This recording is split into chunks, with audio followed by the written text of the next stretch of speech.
अस्सलाम वालेकुम जिमी भाई, कैसे हैं? अल्हम्दुलिल्लाह, काफ़ी टाइम हो गया वीडियो नहीं बनाई।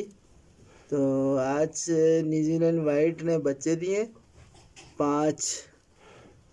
तो ये फिल्मिश से क्रॉस कराई थी, तो इसलिए इसके जो है ना कलर में डिफरेंस है बहुत ज़्यादा। ये इसकी पीछे बैठी है फीमेल। तो बाकी अल्लाह का शुक्र है, सब फिल्मिश ये ऊपर है। न्यूजीलैंड वाइट दूसरी भी इंशाल्लाह से तैयार है ये। और बाकी ये अपने अपने कामों में लगे हुए हैं। छोटा सा सेटअप माशाल्लाह से।